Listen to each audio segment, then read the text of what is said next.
Hi all, Assalamu alaikum. Welcome back to rishaaskitchen. இன்னைக்கு நம்ம ரொம்ப டேஸ்டான ஒரு prawn chops ஈஸியாக எப்படி பண்ணுறதுன்னு தான் பார்க்க போகிறோம். இந்த வீடியோக்குள்ளே போகிறதுக்கு முன்னாடி நீங்கள் இது வரைக்கும் என்னுடைய சேனல் சப்ஸ்கிரைப் பண்ணலாம் அப்படின்னா சப்ஸ்கிரைப் பண்ணிடுங்க, கூடவே பெல் ஐக்கன் கிளிக் பண்ணிடுங்க.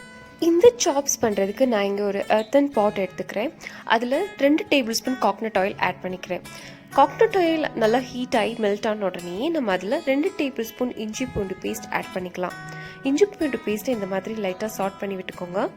எதுக்கு நம்ம ஸ்டார்டிங்லேயே இஞ்சி பூண்டு விழுதை ஆட் பண்ணுறோம் அப்படின்னா, தேங்காய் எண்ணெயில் இஞ்சி பூண்டு வதங்கும் போது அது ஒரு எக்ஸ்ட்ரா ஃப்ளேவர் அண்ட் டேஸ்ட் நமக்கு கொடுக்கும். இது நல்லா வதங்கி இந்த மாதிரி எண்ணெய் பிரிஞ்சு வரும்போது நம்ம அதில் 2 மீடியம் சைஸ் டொமேட்டோவை நேர அரிஞ்சு நான் ஆட் பண்ணிக்கிறேன். இது நல்லா மீடியம் ஃப்ளேமில் வச்சு நீங்கள் வதக்கிக்கோங்க. இது நல்லா வதங்கினதுக்கப்புறமா நம்ம இதில் சால்ட் ஆட் பண்ணிடலாம். நீங்கள் பார்த்தீங்கன்னா தெரியும், இப்போது தக்காளி வந்து ஓரளவு வதங்கி இருக்குது. இதில் நான் 1/2 டீஸ்பூன் சால்ட் ஆட் பண்ணிக்கிறேன். சால்ட் ஆட் பண்ணி நல்லா ஒரு ஸ்டிர் கொடுத்ததுக்கப்புறம் 2 பெரிய வெங்காயத்தை நேர அரிஞ்சு நான் இதில் ஆட் பண்ணிக்கிறேன். நான் இப்போ சொல்கிற அளவு எல்லாமே ஒரு 1/2 kg ப்ரானுக்கு தான் நான் சொல்லிட்டு இருக்கேன். நான் இங்கே 1/2 kg ப்ரான் தான் யூஸ் பண்ணுறேன். இதனால நீங்கள் சார்ட் பண்ணிக்கோங்க. நான் ஃப்ளேமை மீடியமில் வச்சு தான் வதக்கிக்கிட்டு இருக்கேன். இது நல்லா வதங்கினதுக்கு அப்புறமா நம்ம ஒரு கை கருவேப்பிலையை நான் இதில் ஆட் பண்ணிக்கிறேன். கருவேப்பிலை வந்து இந்த டிஷ்ஷுக்கு ரொம்ப மஸ்ட்டு, அதனால நம்ம இப்போ தான் ஆட் பண்ணணும். இது நல்லா ஆட் பண்ணி இது நல்லா வதங்கணும். கருவேப்பிலை ஆட் பண்ணதுக்கப்புறமா நல்லா வதக்கிக்கோங்க. இது நல்லா வதங்கினதுக்கப்புறமா நம்ம இதில் மசாலா பவுடர்ஸ் ஆட் பண்ணிடலாம். நான் இங்கே 1 டீஸ்பூன் மஞ்சள்தூள், 1 டேபிள் ஸ்பூன் மல்லித்தூள், இது ஒரு 1/2 மினிட் நீங்கள் லைட்டாக சார்ட் பண்ணி எடுத்துக்கோங்க. இப்போ நம்ம பாக்கி மசாலா பவுடர்ஸ் ஆட் பண்ணிடலாம். நான் இங்கே 1 டீஸ்பூன் மிளகுத்தூள், நான் இங்கே ஆட் பண்ணியிருக்கிற மிளகுத்தூள் வந்து வீட்லேயே பவுடர் பண்ணது தான். எப்பயுமே வீட்டில் அரைக்கிற மிளகுத்தூள் தான் டேஸ்ட் செம்மையாக இருக்கும். அது கூட 1 டீஸ்பூன் காஷ்மீர் மிளகாய் தூள், பிரி மிளகு பொடின்னு சொல்லுவாங்க, அதை நான் ஆட் பண்ணிக்கிறேன். இதனால சார்ட் பண்ணிக்கோங்க. இதனால வதங்கணும். இதோட பச்சை வாசனை போகிற அளவுக்கு நீங்கள் வதக்கிக்கோங்க. இது நல்லா வதங்கினதுக்கு அப்புறமா நம்ம க்ளீன் பண்ணி வாஷ் பண்ணி எடுத்து வச்சிருக்கிற ப்ரானை இதில் ஆட் பண்ணிக்கலாம். இது வந்து 1/2 kg ப்ரான் தான்.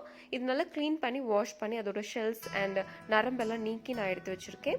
இப்போ இதை நீங்கள் ஆட் பண்ணதுக்கப்புறமா இது நல்லா வதக்கி விட்டுக்கோங்க. நான் ப்ரானை ஆட் பண்ணும்போது ஒன்றா தான் ஆட் பண்ணேன். வீடியோ ஃபார்வர்ட் பண்ணதுனால தான் உங்களுக்கு அப்படி தெரியுது. ஆனால் நான் ஸ்லோவாக தான் அதை ஆட் பண்ணிக்கிட்டேன். அதே மாதிரி வதக்கும் போதும் ரொம்ப ஸ்லோவாக ஜென்டலாக தான் நான் வதக்கிக்கிட்டேன். இப்போ ஃப்ளேமை மீடியமில் வச்சு நான் நல்லா வதக்கி கொடுத்துக்கிறேன். நம்மளோட ப்ரான் வந்து நல்லா வதங்கணும். இது லைட்டாக இந்த மாதிரி சார்ட் பண்ணி கொடுத்துக்கோங்க.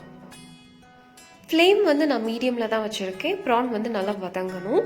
இது நல்லா வதங்கினதுக்கப்புறமா நீங்கள் இப்போ சால்ட் பார்த்துட்டு பத்தலை அப்படின்னா மட்டும் நீங்கள் சால்ட் ஆட் பண்ணி கொடுத்துக்கோங்க. நான் இங்கே 1 டீஸ்பூன் சால்ட் ஆட் பண்ணிக்கிறேன். ஏன்னா நம்ம ஏற்கனவே சால்ட் ஆட் பண்ணியிருந்தோம், எனக்கு கொஞ்சம் கம்மியாக பட்டதுங்கிறதுனால நான் வந்து இதில் ஆட் பண்ணிக்கிறேன். இப்போ இதை நீங்கள் நல்லா மிக்ஸ் பண்ணி கொடுத்துக்கோங்க. இதில் நம்ம வாட்டர் எதுவும் ஆட் பண்ண போகிறது கிடையாது. இதை அப்படி க்ளோஸ் பண்ணி வச்சு மீடியம் ஃப்ளேமில் ஒரு 10 மினிட்ஸ் நீங்கள் குக் பண்ணாலே போதும். 10 மினிட்ஸ்க்கு அப்புறம் பார்த்தீங்க அப்படின்னா நம்மளோட ப்ரான்ல இருந்தே தண்ணி எக்ஸ்ட்ராக்ட் ஆகி அது வந்து நல்லா குக் ஆகிருக்கு. இப்போ நான் வந்து ஃப்ளேமை சிம்மில் வச்சுட்டு இதை நல்லா வதக்கிட்டு கரம் மசாலா பவுடர் ஆட் பண்ணிடுறேன். கரம் மசாலா பவுடர் வந்து நான் இங்கே 1/2 டீஸ்பூன் தான் ஆட் பண்ணியிருக்கேன். இது நீங்கள் நல்லா வதக்கி விட்டுக்கோங்க. இப்போ நீங்கள் பார்த்துட்டு உங்களுக்கு கொஞ்சம் கிரேவியாக வேணும் அப்படின்னா நீங்கள் இந்த டைம் வாட்டர் கூட ஆட் பண்ணிக்கலாம். நான் கொஞ்சம் ட்ரையாக வேணும் அப்படிங்கிறதுனால இது க்ளோஸ் பண்ணி வச்சு இனி ஒரு 5 மினிட்ஸ் நான் அப்படியே குக் பண்ணி எடுத்துக்கிறேன். ப்ரான் சாப்ஸ் வந்து நம்ம நிறைய மெத்தடில் பண்ணலாம். இது வந்து one of the easiest method அப்படின்னு தான் நான் சொல்லுவேன்.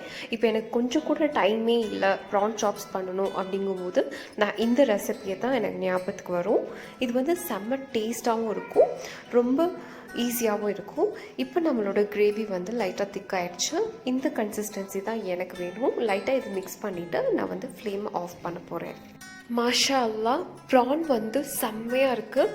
அது நல்லா குக் ஆகிருக்கு. அதோட சாப்ஸ் வந்து நல்ல டேஸ்ட்டாகவும் டெண்டரிங்காகவும் இருக்குது, அதோட ஃப்ளேவர்ஸ் எல்லாமே. இந்த வீடியோ உங்களுக்கு பிடிச்சிருந்துச்சு அப்படின்னா லைக் பண்ணுங்கள், கமெண்ட் பண்ணுங்கள், ஷேர் பண்ணுங்கள். தேங்க்ஸ் ஃபார் வாட்சிங்.